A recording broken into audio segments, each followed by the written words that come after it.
Hello hi అండి నమస్తే. ఈరోజు నేను ఒక మంచి ప్లేస్ని చూపించబోతున్నాను. తప్పకుండా ఈ ప్లేస్ మీకు నచ్చుతుందని అనుకుంటున్నాను. అదే తెలంగాణ రాష్ట్రంలో ఉండే పర్ణశాల.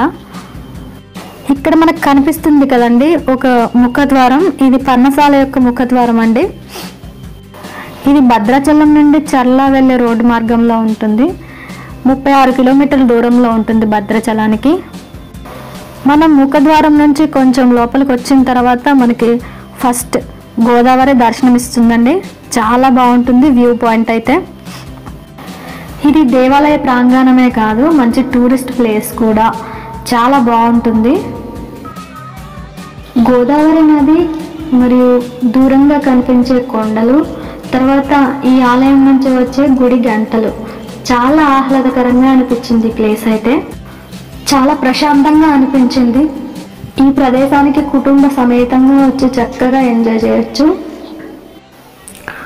గోదావరిని కూడా సందర్శించుకోవడానికి చక్కగా స్టెప్స్ ఇలా ఏర్పాటు చేయడం జరిగింది. ఈ మెట్లు దిగి నేను గోదావరి నీళ్ళ కోసం కిందకి వెళ్ళాను.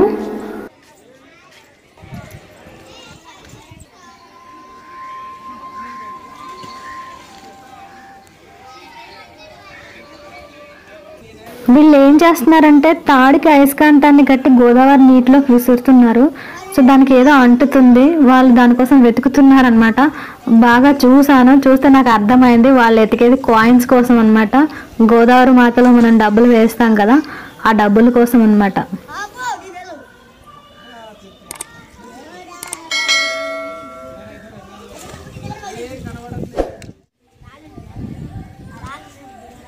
ఈ పర్ణశాలను చూడడానికి నేను ఇంకా నా బ్రదర్ భద్రాచలం నుంచి వచ్చాము. ఇంచుమించు మాకు 1 అవర్ టైం పట్టింది. తర్వాత మేము వచ్చేటప్పటికే 11:30 అయిపోయింది. 12కి టెంపుల్ క్లోజ్ అంట. ఇంకా మేము అక్కడి నుంచి గబగబా దర్శనానికి వెళ్ళిపోయాము.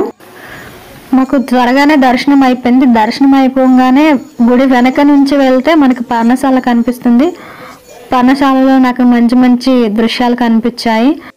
రామాయణం మొత్తం మన కళ్ళ ముందే జరిగిందా అన్నట్టు ఉంటుంది ఇక్కడ శిల్పకళ మొత్తం కూడా. రామాయణంలో జరిగిన ముఖ్యమైన ఘట్టాలన్నీ కూడా ఇక్కడ శిల్పకళ రూపంలో ప్రదర్శించడం జరిగింది. ఇక్కడ ఉన్న దృశ్యాన్ని చూసారా? ఇక్కడ సీతమ్మ వారు శ్రీరాముల వారిని బంగారు లేడి కావాలని కోరే సన్నివేశం చాలా చక్కగా వర్ణించారు కదా ఇక్కడ శిల్పాల రూపంలో. ఆ తర్వాత జరిగే సన్నివేశం మీకు తెలిసే ఉంటుంది. శ్రీరాముల వారు బంగారు లేడి వెంట వెళ్ళడం. ఈ సన్నివేశం చూసారా? సీతమ్మ వారి కోసం లక్ష్మణుడు లక్ష్మణ రేఖ గీసి ఈ గీత దాటొద్దు అని చెప్పి అన్న కోసం అడవులకు వెళ్లే సన్నివేశం. ఇక్కడ సన్నివేశం చూడండి. సీతమ్మ వారి వద్దకు రావణాసురుడు మారువేషంలో వచ్చి భిక్షం అడుగుతున్న సన్నివేశాన్ని చాలా చక్కగా నిర్మించారు. ఇంకా ఇక్కడ నుంచి అసలైన స్టోరీ మొదలవుతుంది. లక్ష్మణుడు గీసిన లక్ష్మణ రేఖ దాటగానే సీతమ్మ వారికి రావణాసురుడు యొక్క అసలైన రూపం కనిపిస్తుంది. దాంతో ఆవిడ కళ్ళు తిరిగి పడిపోతారు. ఈ సన్నివేశాలన్నీ కూడా పర్ణశాల చుట్టూ భలే నిర్మించారు. ఈ పర్ణశాల చుట్టూ సన్నివేశాలు చూసేసిన తర్వాత దాని నుంచి కొంచెం ముందుకు వెళ్ళిపోతే మనకి ఇంకొక పర్ణశాల కనిపిస్తుంది. ఇది వెదురులతో నిర్మించారు. దీని చుట్టూ కూడా రామాయణంలో ముఖ్యమైన ఘట్టాలు ఏవైతే ఉన్నాయో అవన్నీ కూడా శిల్పాల రూపంలో నిర్మించారు.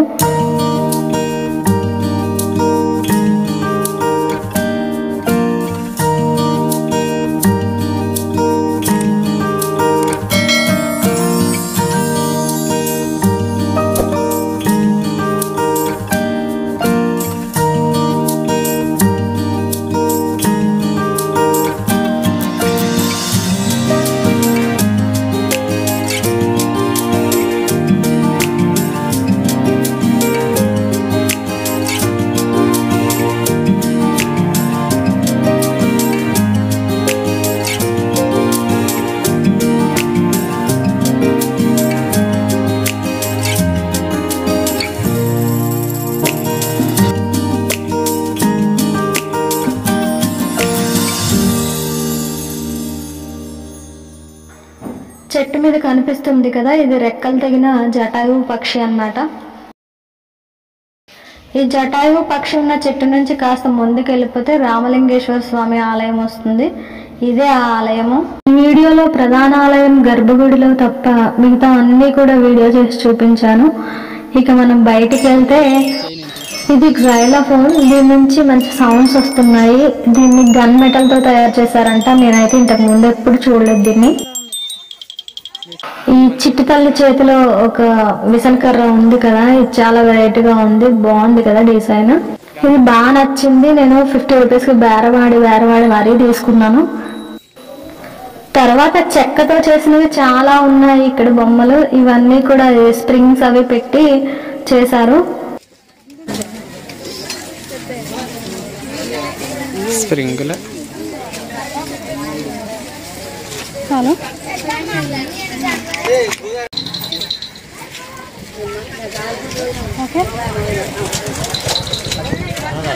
సరే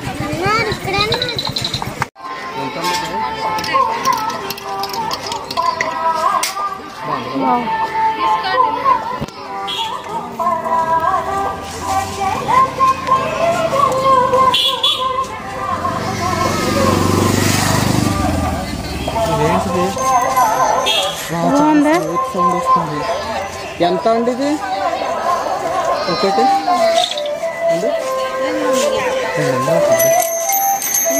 అదొకటి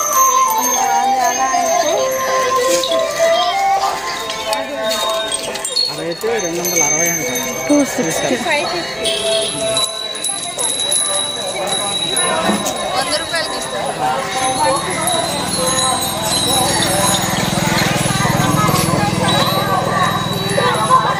కమ్ తీసుకుందాము. బాగున్నాయి.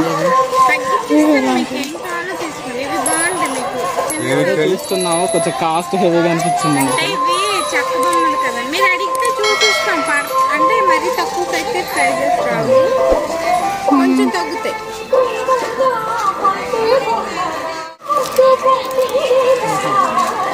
బాగుంది కూడా. ఇదంతా 220.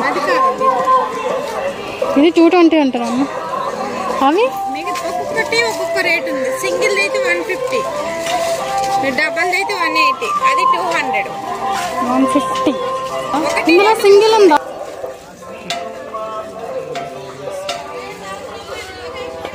అదే బాగుంది.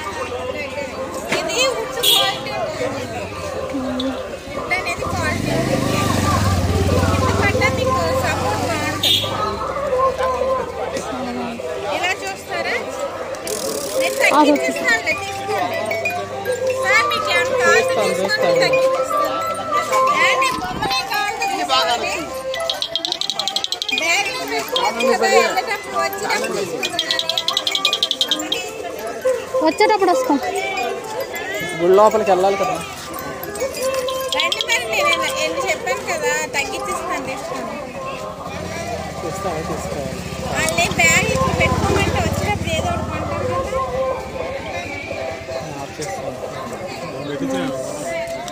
పీస్ఫుల్గా ప్రశాంతంగా ఇబ్బంది లేకుండా. గాజులు, జెంట్స్ గాజులు లేదండి, కడియాలు మొదలు వేసుకుంటాం. అదే ఇలా డ్రాప్స్ పడుతుంది.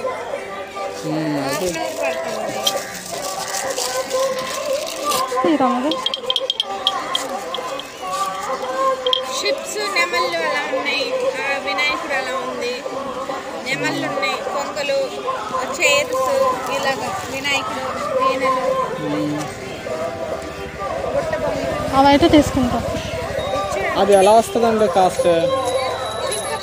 ఇది ఇదండి చిన్న, ఇది మెటల్స్తో చేసేవండి, అందుకే మీకు కాస్ట్ పడుతుంది. మామూలుగా అంటే మామూలుగా లోపల వైపు అవి చూడడానికి అవుతుంది కదా.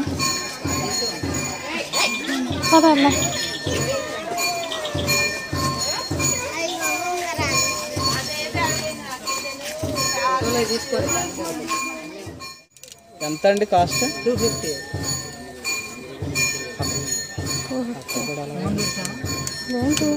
మట్ట కాస్ట్ పర్సెంట్. ఇది ఏంటండి? మెటల్ ఏంటండి ఇది?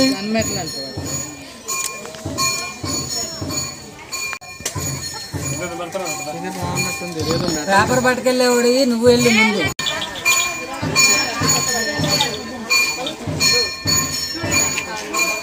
అడిగావా? అడగలేదు. ఈ అలాంటి కాస్ట్ చూడండి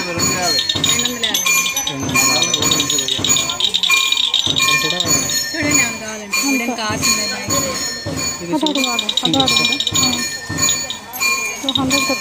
ఇది ఎంత అండి కాస్ట్?